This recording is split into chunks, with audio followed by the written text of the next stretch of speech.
And so recently you wanted to, I've noticed one thing as well that you posted on Instagram was that you went into the radio DJing as well. So congratulations, first off, congratulations on everything you've done, whether it's acting, performing, radio DJing. Eventually you're going to become a podcaster as well, I believe. And yeah, just good luck with everything that you're doing, Claire. Well, you know, shall I tell you how that came about? Please so do. when I got to about 25, I was having a lot of fun doing these jobs, Addy, and then I just thought, do you know what? I'm just going to bite the bullet. I'm going to move to London and I'm going to try really hard. I moved to London and I was working as a fairy. But it was just easier because honestly, like, you know, being in the Midlands, you'd get an audition at Spotlight for a good job, for a good, like a Netflix pilot, you know, a really exciting opportunity. And you'd spend £300 on your train ticket to get there. So I just thought, I'm going to just do it. So I moved to London, and I'm not joking you, mate, £1,000 a month for my rent. And it was a box room with a sink in it. Wow, that's it. Yeah, that is literally it. And I'll be honest, I was there for about a year, probably the loneliest year of my life, if I'm honest. And I started going to some auditions, did some really good pilot episodes. You always think that when you do a pilot, it's going to make it, but there's so few of them do. It's heartbreaking. And then I ended up sort of falling into reality TV.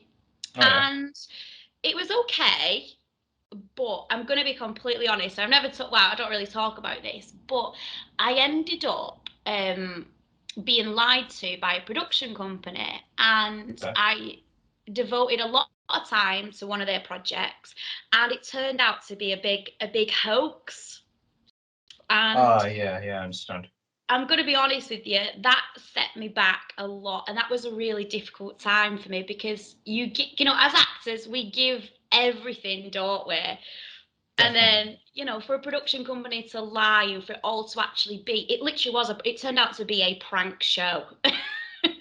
So you think, oh my God, you've just squashed my dreams. So at that point, I thought, okay, you know what? I'm going to come back up north, come back to Manchester, because Media City, Channel 4 had just moved here, ITV had just moved here, and I just thought, how exciting is that? So I came up north and went to uni, did media makeup, and while I was in the north, I started working doing children's education, but actors. So they use actors to teach children, and that was going amazing. It was having really good fun. But then all of a sudden, lockdown came. So that was it. So all of my jobs, you know, the fun jobs I was talking about earlier, like all your seasonal work, all of that just like stopped. So I had to get I call it a grown-up job, an office job. So I got an office job. A day job, as they say, as in the acting business. Don't quit your day job just yet, as they say. Exactly. So I got that, and I thank my lucky stars. I was very fortunate. But you know, as actors, we've got all this energy. We need to get it out. So I started volunteer radio. So started doing all of, like, you know, the local hospitals in the north. And I started doing my local rock station. And I had never done presenting before. I didn't even really know, like, I just thought I'll try it. So I give it a go. And then all of a sudden I realised you're not acting, you're actually being yourself. No, definitely. I mean, I was a local radio presenter here in Nottingham for about 6 years. And it's true, the same thing. You're not acting, you're just literally being yourself. It is definitely talking to an audience, but you know they're out there, but you don't seeing them, which is also the bonus part there. You'd have to look anyone directly into the eyes, apart from the person you're either interviewing or presenting with. Literally, you're just staring at your mic like, but it was brilliant. And then, you know, through lockdown, like I said to my partner, I said, do you know what? I said, I'm really enjoying this community radio. Maybe I should look into presenting. So since then, I've left my day job, which got me through COVID, so I thank it very much.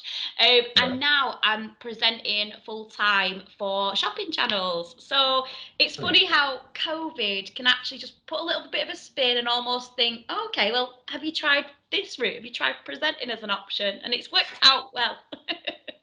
That's true. Yeah, it does. It does sometimes work out well for you as well, doesn't it? Like, you never know if you go down the presenting route or any sort of acting route, you never know where it's going to lead to, is it? Exactly. You still have all those. You still have those, door number 1, 2, and 3 to knock on and see what the opportunity lies behind that door.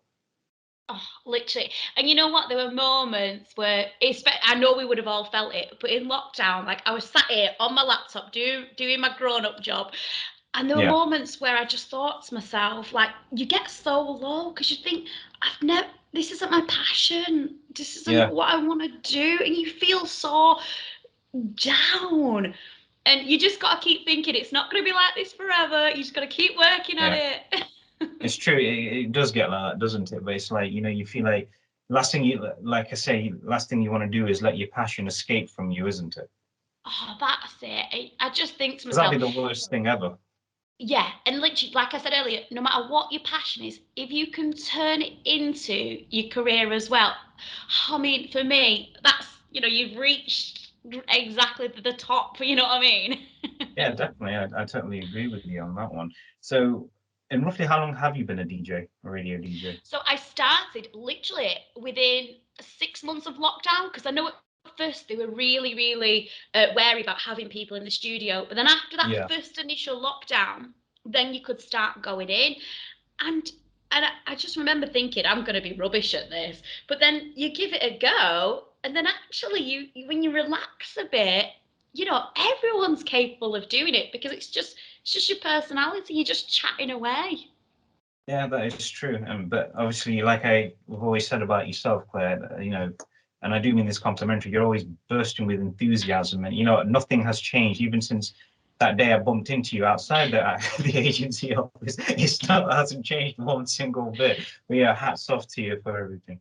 Oh, honestly, mate. But do you know what? I feel like anybody who's in the industry will agree with us. There are those moments, there's those auditions that you come out of and Yeah. you just feel like you want to cry because sometimes it can be a really mean industry. It can be, yeah, but that's why it's called show business, isn't it? It's Exactly. like you got like 2,000 people sometimes auditioning for one role. We were again, Aidan and I were mentioning this on the previous podcast that we're talking about that, and he says, "Oh, even though I don't come from an actor's background, I would hate that if I had to stand in line for so many hours and somebody he gets to leave the line and goes behind me, and they're all the way back there, and I'm all the way near the front of the line. It's like I couldn't do that. I'd just walk away. So no, don't do that. Whatever you do." But yeah, it's true. It can be quite tough from time to time, but you just have to realize that it's part of the business. It's Exactly. nothing personal. It's just business, isn't it? Exactly. Adi, what would you say has been your worst audition? How much time do you have? Go on, first Okay. one, first All right, one all that right, comes to your head. all right. The first audition. Okay, so I think there's two auditions I was at. The first one was I was in Birmingham. This is all right. This is all my own fault. I didn't prepare properly for the audition. I just did whatever I did, and I'm not gonna lie. I did kind of piss off the casting director, and he said I never want to see that guy ever again. And I couldn't really blame him because at the end of the day, the fault was on me. And I thought, okay, but I looked at it more like a learning curve down the line where it was like, okay, failure today is just rehearsal for success tomorrow. And so it gave me a good lifelong lesson that, if somebody's told you to go down there and prepare for something, you better go there fully prepared and not go, not glass half empty. You got to go glass half full or the glass fully full, as you would say, and then go for it and everything. Research it as much as you can and just take it on and just don't take it. If you don't get it, at least you tried, as actors usually say that. One of the other ones I did was I went to an audition here in Nottingham, and I did okay. I could have done better, but surprisingly, thing is, they left a voice note on my phone, and they said, "Can you give us a call back?" And this was a couple of days later after viewing so many other actors, And I said, all right, they're going to tell me not face to my face. They're going to say to me on the phone, okay, you didn't get the part. But they rang me up and said, well, congratulations, you've been casted. I said, as what? I said, as one of the actors. As what? And then it worked. And yeah, and then they said, okay, you've been casted as one of the gang members. I said, all right, that's fine. At least something's better than nothing. I'll be on the stage. But yeah, it's good. Sometimes being at the right place at the right moment at the right time can, it can definitely change things for you. It definitely can change things for you as well. But sometimes you have to roll the punches mainly, as they say. I've been in And some your worst. brutal ones. Okay, yeah, I was about All to right, ask you my that. You just beat me worst. to go for it. It was in Birmingham, and it was for, Yeah. I won't say what brand, but it was for a cereal brand. And we Okay. went in this room, and it was three casting team, and we had to Yeah. reach for so we had to like pretend to reach for the cereal box and then smile with it. So I did it, and then the director went, oh my gosh, oh my gosh. And I said, what? And he's like, oh, your teeth. Oh, how many teeth do you have? And I said, the normal 26. And he's like, oh my gosh. Oh, no, I can't. Your teeth. Too many, too many. That's harsh. That's And I harsh. remember thinking, well, I've got the normal amount, like, and I've got nice teeth, thank you. But I didn't say that. I was just like, okay, close. And he's like, next.